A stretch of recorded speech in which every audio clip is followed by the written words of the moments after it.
I think the definition of greatness is to inspire the people next to you. It's not something that lives and dies with one person. It's how can you inspire a person to then in turn inspire another person that then inspires another person. And that's how you create something that I think lasts forever. And I think that's our challenge as people, is to figure out how our story can impact others and motivate them in a way to create their own greatness. Welcome to the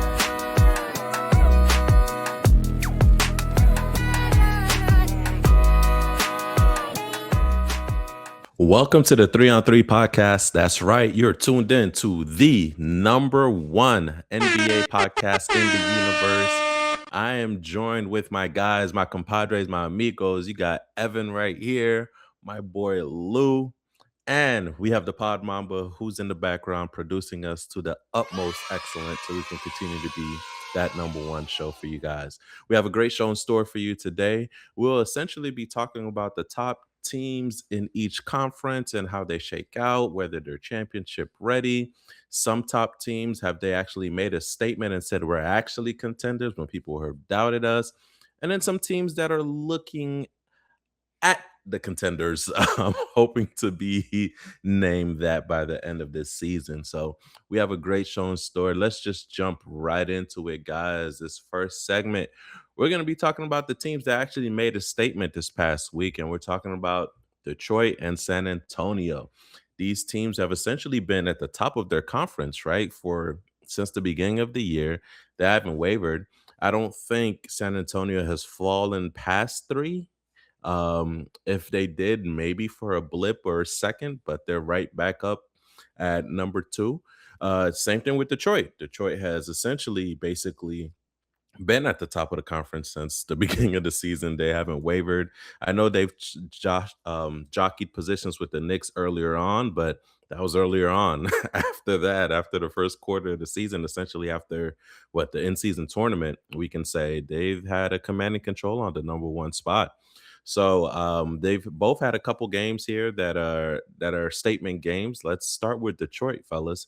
I know we've mentioned them a couple times, and as we are a basketball podcast, I'll say it. We haven't given them their just due as far as airtime goes.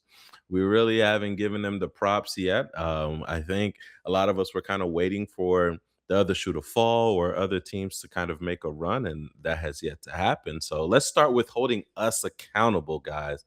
Have we slept on Detroit?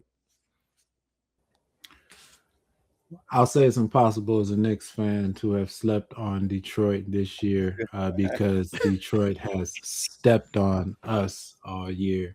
I'll tell a funny story. Allegedly, okay. Allegedly, one of my good podcast co-hosts here dabbles in we'll call it the gambling industry, or putting shares of capital on games. So got a text, I think it was last year, the last regular season game of the year last year. Texts me, he's like, "Yo, the Knicks play Detroit tonight. I see the over under. Should I put money on the Knicks or on Detroit?" And I said, "Man, the Knicks we've won like 17 straight regular season games against Detroit. If you don't put that money on the Knicks, I don't think we've beaten Detroit in the regular season since." Oh man. Yeah, so it's been rough. It's man. it's been rough. But coming out of All-Star break, right? From a Detroit standpoint, I mean, you set the stage perfectly. They took control of the East like first month of the season, and they haven't let go since, right? I mean, they've had just about as much control on the East from a record standpoint as OKC has had on the West, and at this point even more so. Valid. Right. So coming out the All-Star game, we're looking, okay, first primetime matchup Thursday coming out, Knicks, Detroit. Great litmus test game, right? To see, okay, it's home stretch now. What we're gonna do, New York, Detroit. Yeah, it's been cute and all, but it's time to get to it. Man, they took us behind the woodshed and beat us with the leather belt. And with the leather belt, The yeah. BTA, baby, Yeah, BTA. And it's been the consistency up front. I mean, Cade has you're starting hearing those MVP sprinkles in it because of the success that they've had all year. Jalen Duren, we were like All-Star before the All-Star game. we're seeing why now, and it's an Yes, sir. identity that they put Yeah. together. Let me So apologize right now, sir. Like the meme says, I was not yeah, familiar with your game. big game. I was not familiar with your game because watching these Detroit games, I was not familiar with your athleticism. You actually, how are you younger and you got more post moves than Bam? Like all Hey I'm yo, saying is you actually have a semblance of a foundation of footwork. Like you play defense. I was not familiar, sir, and I apologize. That's I want to put that out there. We're a noteworthy podcast, we're a reputable podcast, and we hold each other accountable. So Jalen, I apologize. Should have been an all-star, no question. Sorry. Is an all-star, no question.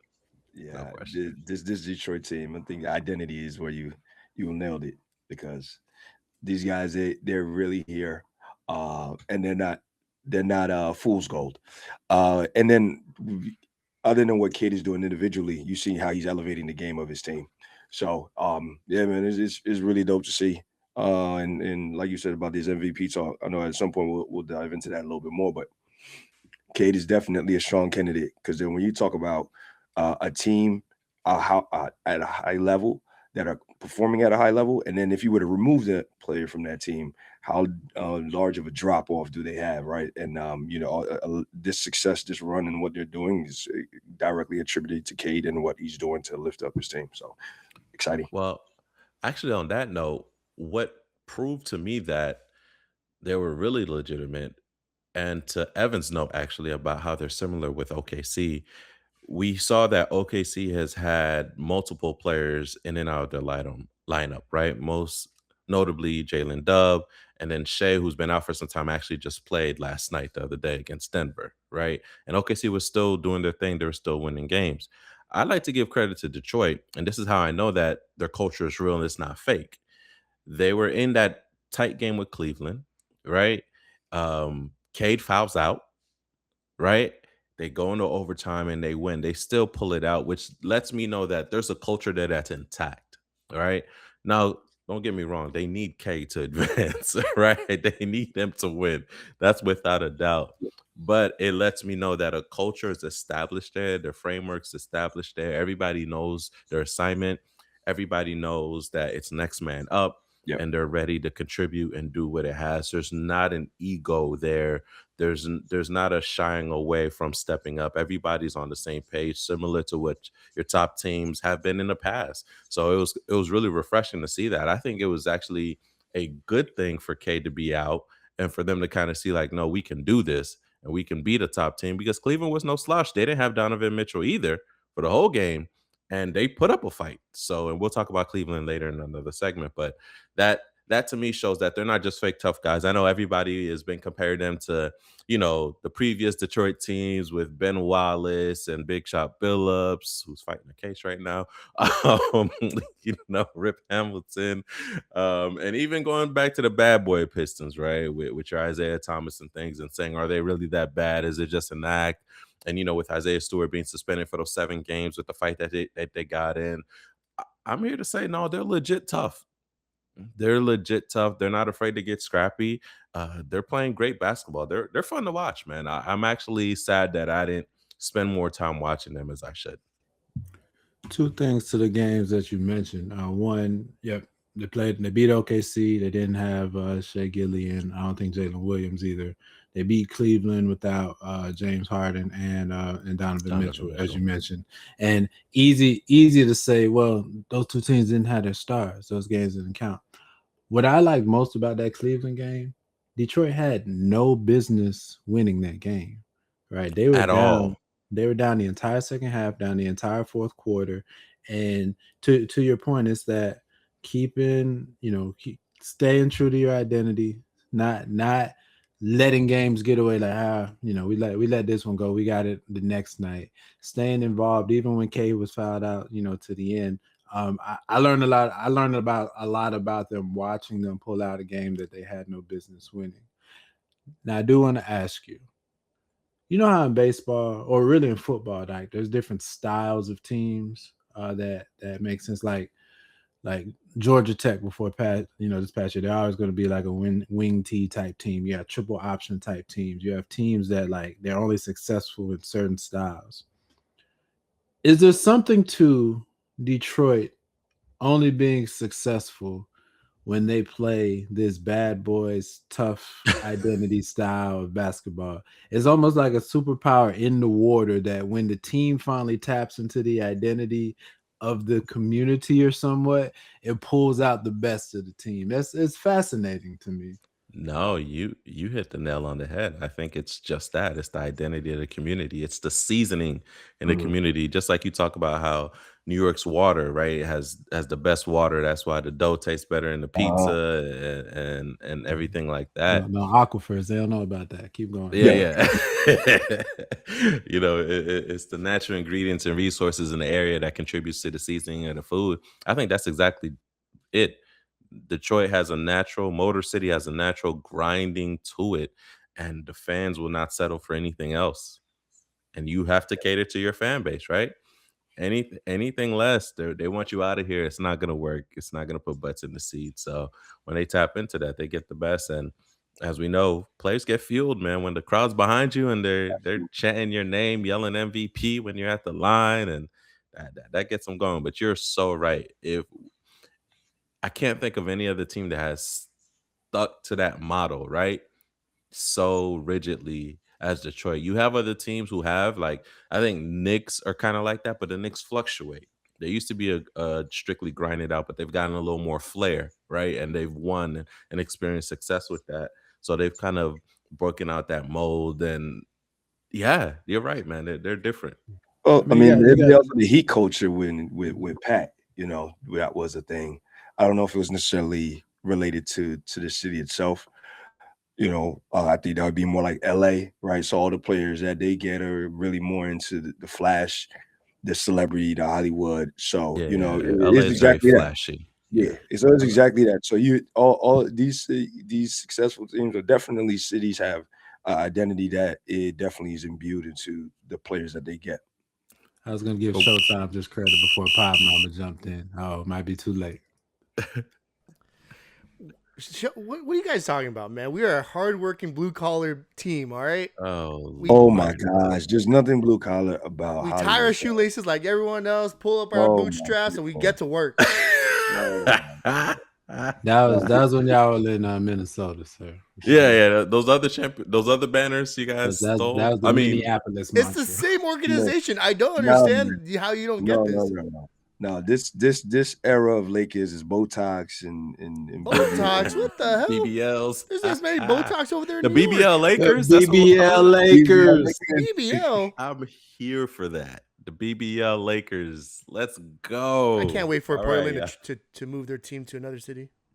All right, relax. Oh my gosh, such a hater. Relax. If you want to fight, just say that, Christian. Just say that if you want to fight. Portland's not going anywhere, okay? Anywhere. It'll be there forever. Forever. All right, let's move on to the next team. We're talking about who made a statement, San Antonio. What I was going to say, I know I'm shooting myself in the foot. What does this say about the cities that haven't been winning, about their culture? But anyway, we won't go there. We won't go there. We won't go there. We'll go there. Anyway, let's talk about San Antonio, guys. I want the Pop Mama to come back on air because this is all about accountability, guys. We're having a therapy session today. This episode is all about It's accountability. gonna be therapeutic. Very therapeutic. The Pod Mamba has been quoted as saying he didn't even think they're going to be a playoff team this year. Woo. He said they weren't even going to be a playoff team. And look at them now. Hey yo, whose man's is this, man?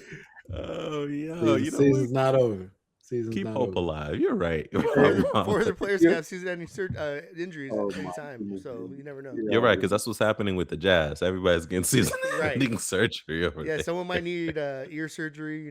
Maybe he out for the season. Oh my goodness, man. Need a toe replacement surgery. Yo, tonsillitis. They got their tonsils out, so they got to be out for the season. Yeah, it's a real case of the flu. It happens. Oh my goodness. It happens. But yeah, San Antonio has made a statement, guys. They have been top of the West, which is a very competitive conference for most of the year. Like I said before in the opening, I think they've only fallen as low as 4, maybe 5. I don't remember seeing them at 5, but if they're there, they weren't there for too long, and they're back up at the top of the conference. So what are you guys thinking about San Antonio? Are they frauds, as the Pod Mamba hopes for their demise, or are they here to stay? No, I think that they're definitely a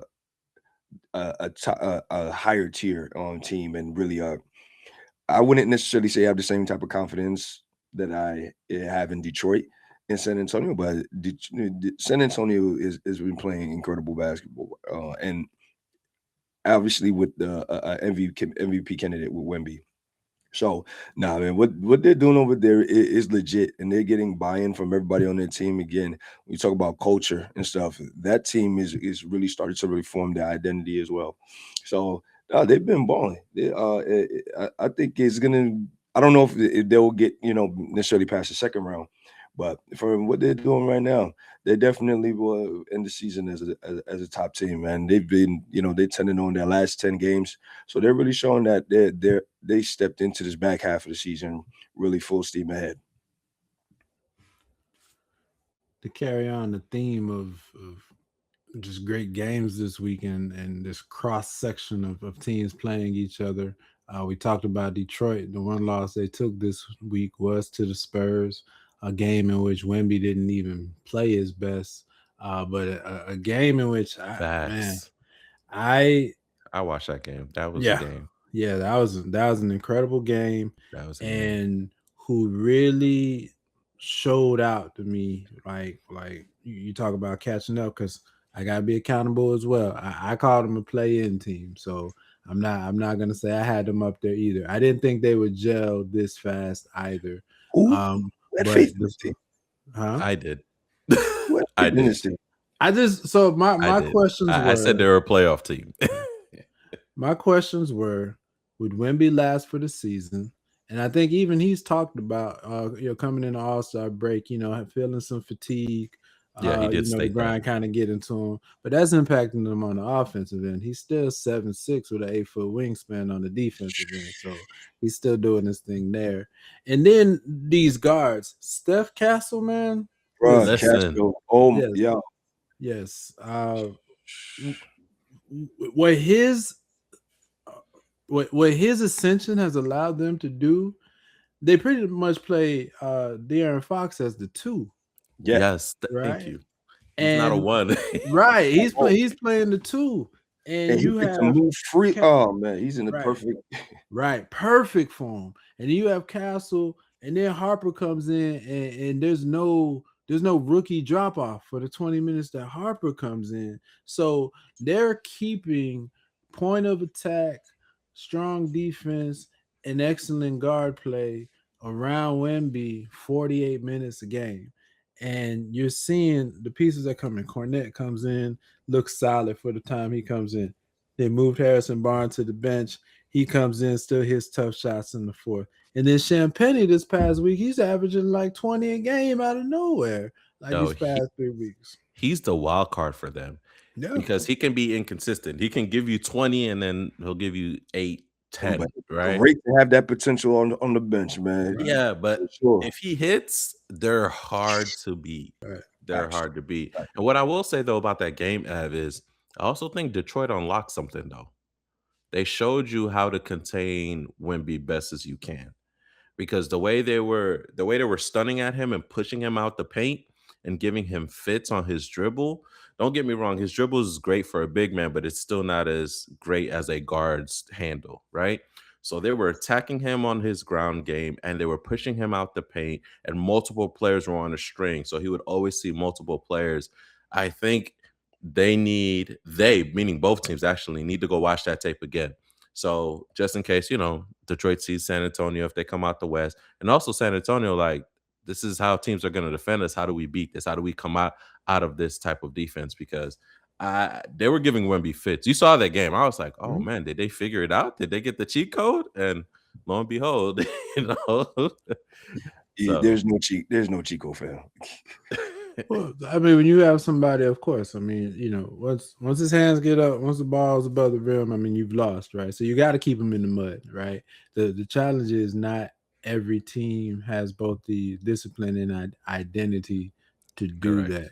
You talk about where the Spurs are at, right, and how they'll look from a playoff standpoint.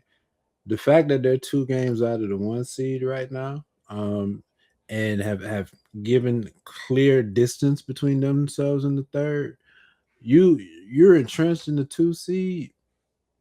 You're looking at OKC in the Western Conference Finals, a team that you've beaten 4 out of 5 times, right? You've put in yourself best position, right, to Facts. be a contender versus trying to get through that 4-5-ish range, whatnot. So what they've done this regular season has been impressive, both on the court and positionally, to accelerate their timeline. Awesome. All right, guys, let's move on to the next segment. This pair of teams right here, we're looking them as the standard in the West. Let's stay out in the West since we're okay. Since we were talking about San Antonio, let's talk about OKC and Denver. They've been the gold standard in the West the past couple of years. Teams that, without a doubt, no matter how many polls you take, they're going to be 95%, if not 100%, considered to be the teams that you need to beat to get out the West. And how they're looking thus far. We mentioned about OKC, them being down multiple players at multiple times. The latest one to go down is J-Dub with his hamstring, and he's been down and won't be evaluated for a couple weeks. RIP to my fantasy team.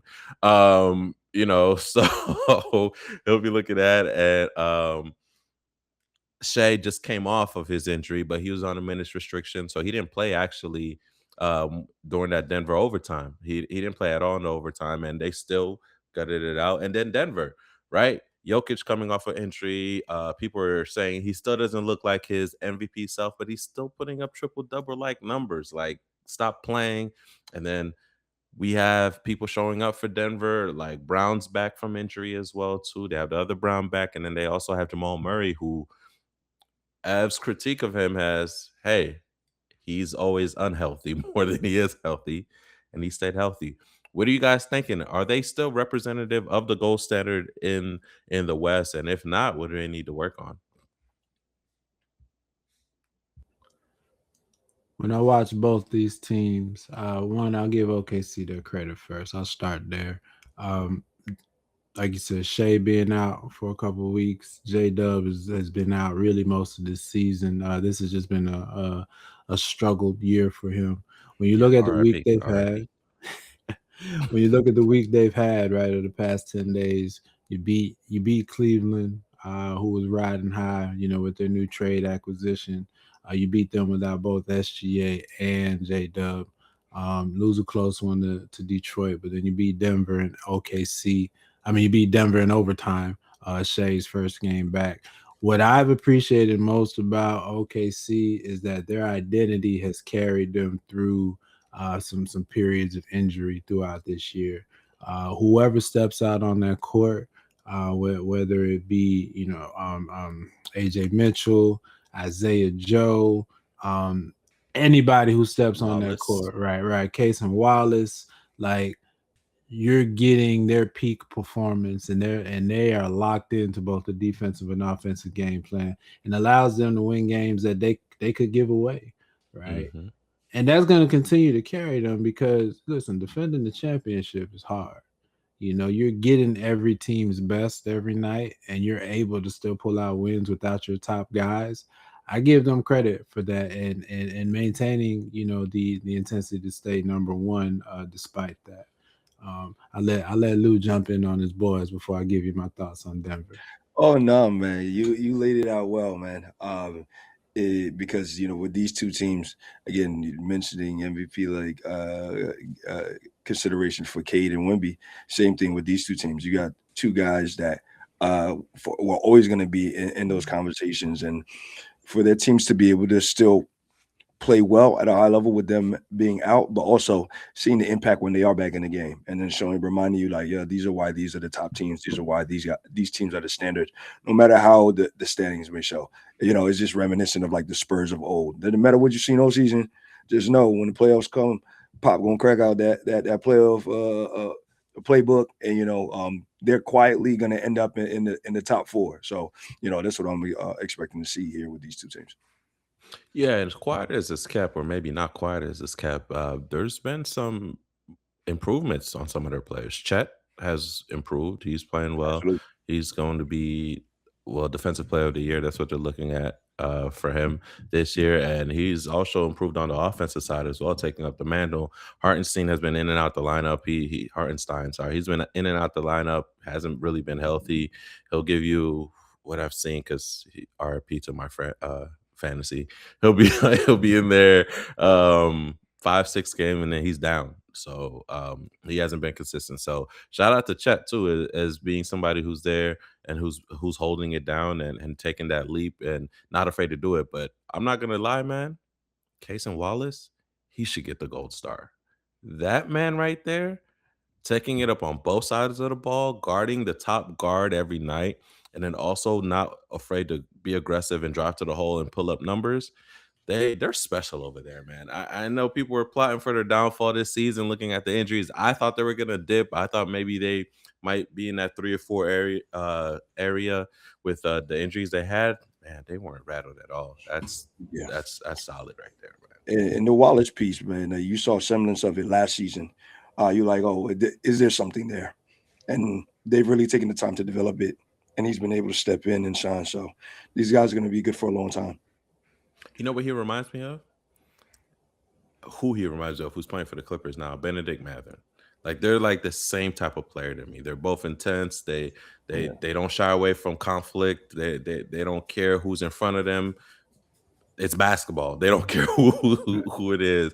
You're gonna get all the aggression, and they can also get you a bucket if needed to on the offensive end as well. So, And the fascinating thing about Wallace is, and I won't belabor and bring our offline conversation about Lou Dort into the fold, but you have a player like Lou Dort who's on the last year of his deal.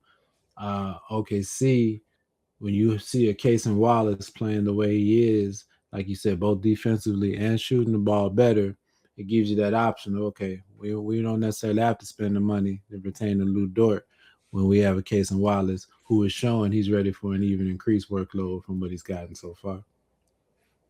that's a good point. But don't we think that Lou Dort is, on the defensive side anyway, exceptionally better than Cason? Or do I you think just need so. marginal and you can make up the rest with the other teammates? When you have 3 max players, right, and Shea, J-Dub, and Chet, you got to start making those type of decisions on, okay, do we have $30 million, which from a luxury tax standpoint ends up costing us $120 million, right, for Lou Dort, when we have another cost control player who's also going to demand a contract extension at some point and is deserving. So when you look at that 3-year picture, not to get into the not to nerd out on it, OKC, and having that make decisions like this upcoming, the fact that they have backup plans that are just as good as their current plans as they figure out what our role players look like the next 5 years, they're operating from a position of strength, and that's what's the scary part when you're looking at it from a league standpoint. That's crazy. If I'm other teams, they want to feed off the crumbs of OKC's table, essentially. Line up and eat off the crumbs. Wow. Solid. All right, guys, let's move on to the next team on this segment, man. The Denver Nuggets. Jokic is back. He's looking like himself. He's still coming off that knee injury and trying to get better. But that's Jokic level better, right? Like, if you put those numbers on any other player, they're having a historic transformative MVP like year. If it's Jokic, it's ho hum, right? Oh, there he goes doing it again. Offensively, his shooting has been off the past couple games. Has been horrendous, actually. But he's still impactful in the game, still the maestro that he is, and they're still looking formidable. What's Denver need to do to get up in the standings? They're currently at what, 3, 4? Where are they at? They're currently, as we're recording, 4, tied with Minnesota. What do they need to keep moving up in the standings? Or will they move up? The concern I'm starting to have with Denver as I watch them, and we've had a few conversations this year on the positives of them, right? On developing Peyton Watson, stronger bench with Tim Hardaway Jr., with Bruce Brown. Aaron Gordon, though, being hurt so much this year is a struggle. Going from Michael Porter Jr. to Cam Johnson, it seemed as a step back more than a step forward. And Jokic and Jamal Murray, statistically, may be having both the best years of their career. The challenge I have with Denver, though, is if you look back over the past 3 months, they've essentially been a 500 team since Jokic went out, right? Jokic went out. He came back. They've been struggling since he came back. So they've been like 500 over the past 3 months. When I think about Denver and the team we're going to talk about in the next segment, 2 teams are going to be in the finals, right? 1 team is going to win the championship. But there's going to be 2 or 3 teams that we look at how they end up performing in the playoffs. And we're going to look back and say, hey, man, the signs were there all this time. We just didn't realize it. And we gave them the benefit of the doubt. Denver's one of those teams that I'm starting to worry about. That we're gonna get the playoff time, and we've penciled them in. Listen, they're the challenger, right? They're the 1A or the 1B right next to OKC. We've just called it that. Are we sure? That's what I'm starting to ask. Are we sure? Well, I think they've earned some of that equity, right? Yeah, well, it is for us to question whether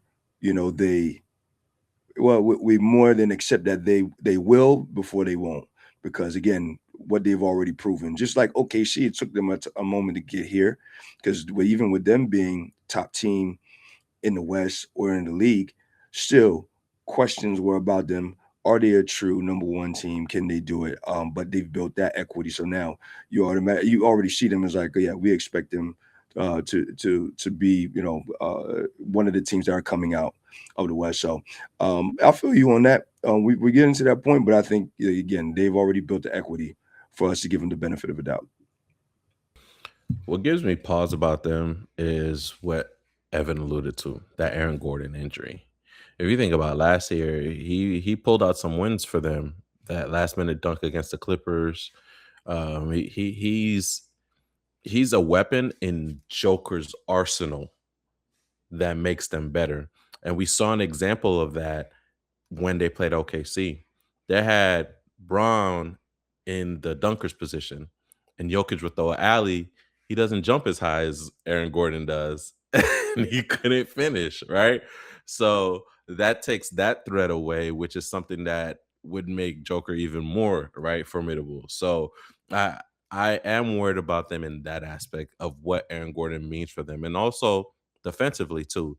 He was a defensive anchor for Denver last year and the year they won the championship. So if you're missing a guy who's a valuable asset to your star player and then also a strong defensive presence, it's looking shaky. It's looking shaky. And as we know, playoffs, possessions slow down. It becomes more of a half court. And if you're saying you're going to go with Joker and you're going to take a couple bullets out the chamber, I don't know. So that worries me. It's just Aaron Gordon. He's just that vital to the team. And in my opinion, they don't have the luxury that OKC does, that San Antonio does, meaning they have backup upon backup, right? They don't have that. It's this is what it is. People know they struggle when they go to their bench. So I don't know, man. I'm worried about the Aaron Gordon. If he's back and healthy, okay. If he's not, I don't know, man. I don't see them getting past the second round. And what's tough about it is because you're getting to that point in the season where it's like you either know what you're getting from a team or you're seeing the glaring question marks from that team, right? And it's not just Denver. I mean, you look at like a team like Minnesota, right? You have your question marks there from their consistency standpoint. Are they still getting enough from their lead guard standpoint? Kind of the same questions from Houston, right? The whole back and forth on who's their guard since Van Vliet is out. Should Reed Shepherd be getting more playing time, et cetera, or whatnot, right? What do they look like in the clutch? Denver is a team that's just, man, they need to be healthy, right? And it's like if they're running out of time. You got 2 months to really get healthy, right? That's 8 weeks. So any injury that says 4 to 6 weeks, you get nervous now because you're touching right amongst that time where you need to get in. I think the coach even said himself he really wants just a solid 15 games where he has his full team back so he could get a feel for, okay, who are we and what is our rhythm going into the postseason.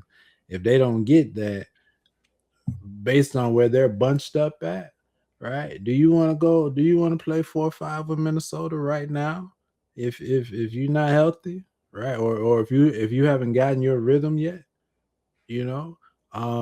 So those are the type of things that worry me when I look at Denver. It's just like when they were the two, right? When they were kind of comfortable in the two spot, I like, yeah, they're humming along good. But now they're in that 3, 4, 5 battle, right? All of them within a half game of each other because they're dropping winnable games. Yeah. I'm starting to get worried. Not worried, but I'm starting to pay attention. Well, Yeah, blood in the water. yeah, and that it just shows you what's the difference between the teams that win the championships versus not, right? The margin for error is slim. Yeah, and then also, right, how this is really chess in the sense of if you look at the other teams we mentioned in the last segment, right? Their culture and their lineups are solid. They have backups, they're not front heavy. Denver's front heavy. They've placed all their cards front heavy on Jamal, on Joker. Once you get past that barrier, what are they? And that's what Ev is asking. So I think that they've shown that they have work to do. And if Joker, Jamal, and that third piece, whoever they elevate to that, which is essentially Aaron Gordon right now, if one of those are unhealthy, then they fall to pieces, right? They're no longer as elite as they were. Whereas in the previous segment, we saw OKC, they're without Shea, they're without J Dub. We've seen, you get what I'm saying, other teams go down their star player and still have that culture intact. So, and I can't say like what's Denver's culture? Pass it to Jokic, give the ball to Jokic. Like, is that Denver's culture? Like, is that the culture? So I don't know. And to be fair, with everything I just said, I'll give them credit because 2 weeks ago we were lauding them for the time that Joker was out, that they were able to keep their heads above water, right? So Shout out like to Jamal. Yeah. right. So like Lou said, I mean they've proven some things to us, right? They've earned some benefit of the doubt. They've got culture identity there.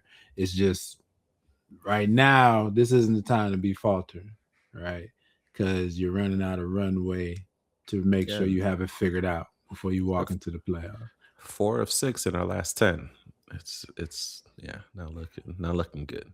We picked on them, was it last year, 2 years ago, when they lost that game to the Spurs that could have locked up the 1 seed or the 2 seed and basically changed the trajectory of their playoffs and who they would play, right? Yep. So it's little things like that. It's like, okay, you've seen this play out for you poorly before, right? So in the West, every game counts. I'll get off my Okay. soapbox. No, you're good. I'm going to throw one last team in there in this last 2 minutes we have in this segment that wasn't mentioned, but should we mention them? Should they be in this segment? And that's the Houston Rockets. Now, granted, I know that they just lost to the Miami Heat, but they're out here third in the West. So, and they've climbed up the standings. Should we be looking at them for the gold standard or championship contenders, or do they belong in this next segment that we're about to go into, those that are really just looking outside of the contendership status? Anyone can answer. You're on mute, Ev. I was gonna let Lou go first. Oh, because I mean, I don't see them as contenders for real. I think this is fool's goal here. And then they're also benefiting of some of these other teams that are faltering, with Denver, Minnesota, and so on. So I think when these other teams start to tighten up and really make sure that they finish out this back half of the season strong, we'll see Houston make a drop a little bit. But I think between what may be going on in their locker room and their lack of being able to kind of solidify where they are at the guard position, they're going to struggle a little bit. So yeah, I think it's good. It's a great position to be in at the season, but I don't think it's something they'll be able to hold long term going out. I'll say this, and then we'll move on to the next. For selfish reasons, I would I love hate to you. see it. I I would hate you. love to see an opening round of Houston and Minnesota. Ant-Man versus KD. Yeah. I would love that. So I would love for Houston to fall to 4, Minnesota to 5, or whichever how they want to do it. I would love to see that. But that's just me. That's for theater's sake. I would love to see that. But hey, who am I? Come on, basketball gods. Who am I? All right, y'all. Let's move on to the last and final segment. This is the tier, as I mentioned before, that they're right below contenders. Maybe when they have a hot streak and they're humming on all cylinders, they look like contenders. But then they get bumps in the road, they go on the slide, and you're like, you had me there. You had me there.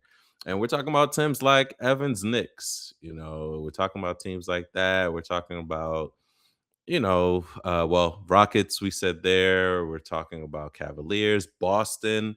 Those are the teams we're kind of mentioning right there. Minnesota, those right there. So let's start off with Evans Knicks, as we like to pontificate upon.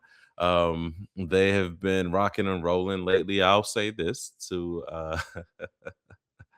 to their credit. They're back in the number 3 spot, and they're 6 out of 4 right in their last 10.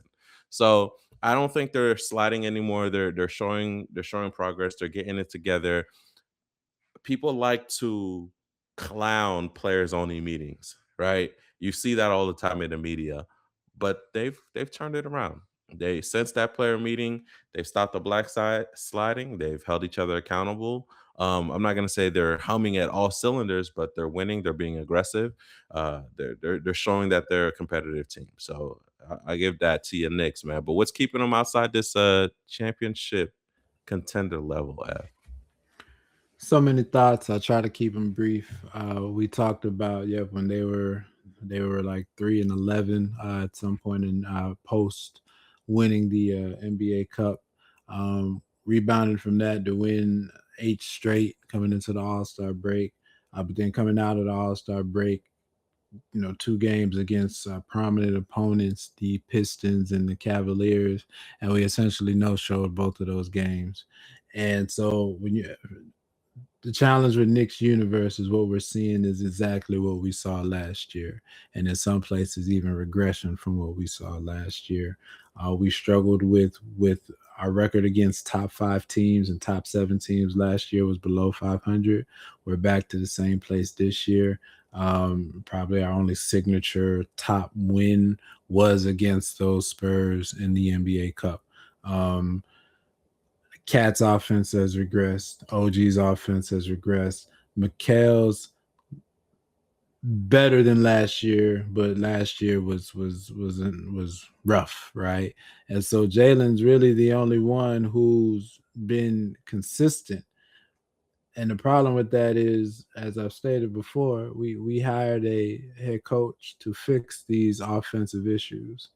And what he's fixed is we're playing more players. I'll give you that, right? We have folks playing, but a lot of the other issues still maintain. Cat's been, y'all got me turning into y'all. Cat's been whining about his role all season. Man. Say what you were saying about Cat earlier, man. Before we No, I'm about started to. I'm recording. about to. The problem is he's been, I don't put it all on Cat because we're in February now, and Cat's not the only issue. And again, we brought in a coach to fix offensive issues that were glaring in the postseason last year.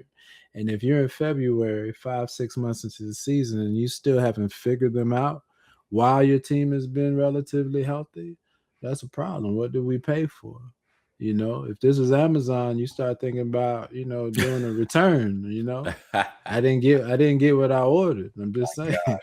So that's the issue we starting to have in New York, man. Cat's the easy one, but Cat's the easy one to scapegoat, but it's not just Cat.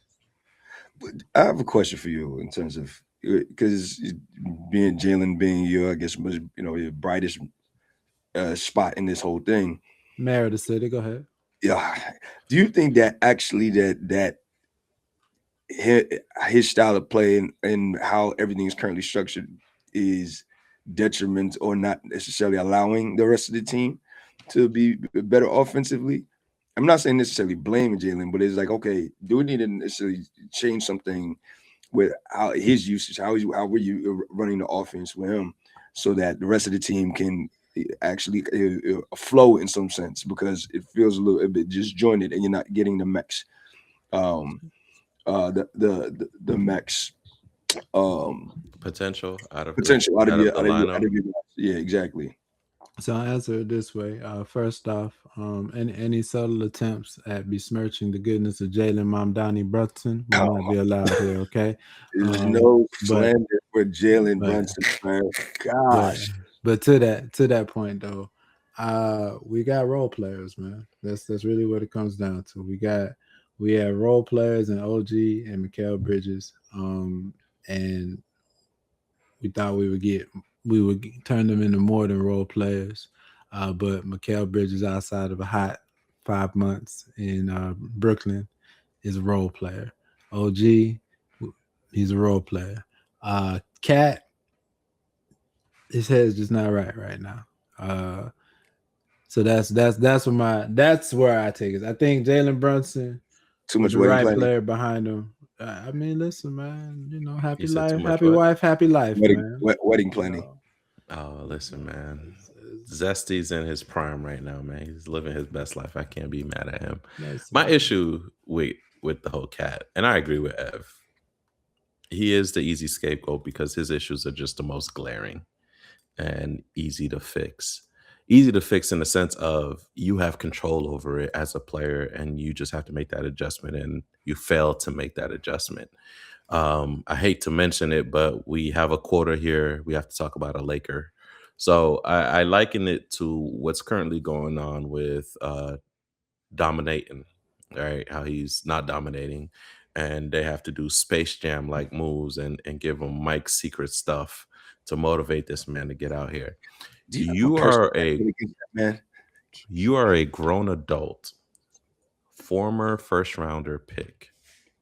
You've made millions upon millions, and I need to motivate you to do your job. See, that's what bothers me. And I hate to be that guy on the porch. You get paid millions, do your thing. But there's also an aptitude that I feel like you should have by this point in the NBA. If you look at it, teams that are stacked similar to how the Knicks are, when you have a dominant guard in Brunson, who's the engine, right? You're not going to get rid of that. You're not going to, he's who's gotten you where you're at, period, right? So you're not going to change that. If the ask is to get on another level, to get into contention, is for you to impact the game in a different way, why don't you sell out on that ask so you can get to another level? Because you've never reached it as a Timberwolf, right? And you possibly have that chance to do it now as a Knick. And that's why, to me, I take so much umbrage with Cat, because we're asking you, sir, don't do those silly fouls. You get what I'm saying? We're asking you to be aggressive on the boards more. We're asking you to have some defensive integrity, right? We're not asking for too much. And don't get me wrong, Cat and Chris Bosh, to me, they're the same level. Great players. Wow. Great players. How come Chris Bosh was able to change it and do what he needed to do for the Heat, right? And change his game a little bit, and Cat can't. You can't tell me they're not at the. You get what I'm saying? To me, that's why it's like it's behind. It's between the ears. Like what Ed was saying, his mind's not right. It's between the ears. Like that's why it's frustrating if you're a Knick fan, and I can see why people are piling on him, because it's not X's and O's really. It's you stuck and thinking, hey, if I get 15 and 12, I did my job. Give me more. Maybe I'll get 25. No, that's not the job. The job is we need somebody to get our back when players drive by us, so they know they have somebody at the basket. We need you to get on these boards and stop doing these ticky-tack fouls. That's our ask, really. Do your hands again when you said it. That's what I'm saying. I'm doing the cat hands right there. The zesty hands. That's just Hey, what yo, chill out, man. Yeah. that's just what here's my issue. Why I agree with that, and the Chris Bosh comparison is excellent. In part because Chris Bosh in Toronto, a back to the basket, on the block, mid post attacking type player versus to what he got changed into like his first year or so in Miami, and he spoke about that adjustment. Very good comparison. But Chris Bosh was even better. Right. My issue from a coaching standpoint is Cat 7 foot, 6'11", whatever he is. You know, why about it? I don't care if he went 0 for 7 every first quarter. If a team comes out and they have a guard on Karl Anthony Towns, my first 7 plays of the game are throwing to him on the block. True. You're gonna have to miss 7 for me, Cat. I'll go down 14-0 watching you miss 7 versus what I'm seeing. They putting guards on him and he chilling, right? And the offense isn't adjusting. That frustrates me to my core as a basketball player. Let me ask you this before we move on to the other teams. Do you think you should have kept Randall? I've told you that. I said do the exact trade in reverse. Who says no? No, listen. Reverse trade, man. Reverse Uno it, man. Yo, word. This isn't gonna go down. This trial work period is over. So cancel your subscription to Prime. Yeah, you're saying your Prime subscription is over. You know how they used to do the show? Wipe swap. They're like, okay, for the next 30. Okay, cool. Contract time is over.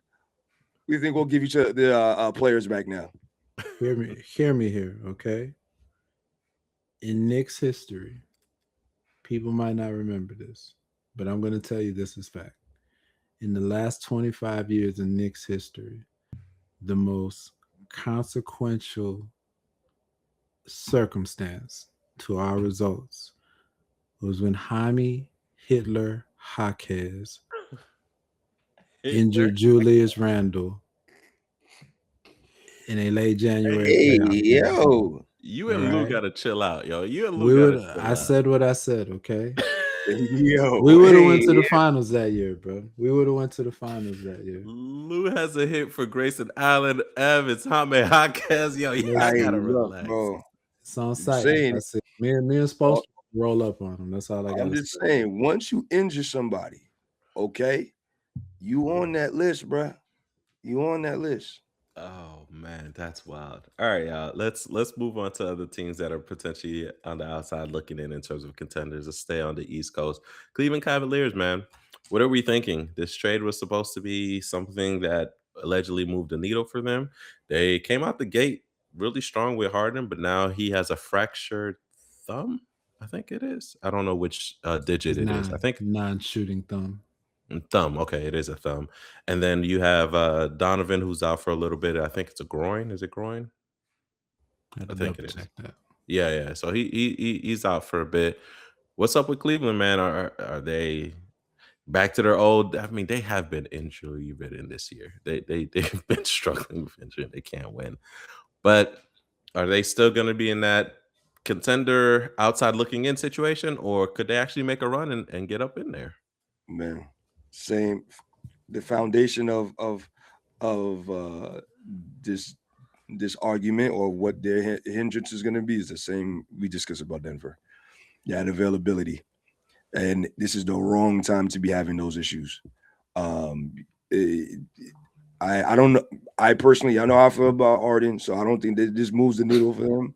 All right, but at least they got somebody else in there to try to maybe give them some other firepower that Garland wasn't giving them. But yeah, I don't think that this is a true contender team. They're gonna they'll do something in the first round, maybe go to 7 or something. But I don't see them going far though. I don't believe in curses, but is Cleveland curse? You got rid of Garland because of his lack of availability, and then you get Harden, who's been available for the Clippers. And he goes down with an injury. I'm not saying I believe in curses, but come on, man. It's the same guy that wore a fat suit. So nothing. Don't believe it all. Okay. I'm totally with you there from a Cleveland standpoint. You know, it's easy to take this injury and then lump it in with other hardened performances, but at the end of the day, we all expect there to be a hardened honeymoon and then a hardened reality, right? I mean, that's just what we expect. So it's one of those things that's like, Oh, yeah. I can't bring you the stats, to tell you that that's gonna happen this season. Just know where I would put my money, Come on now.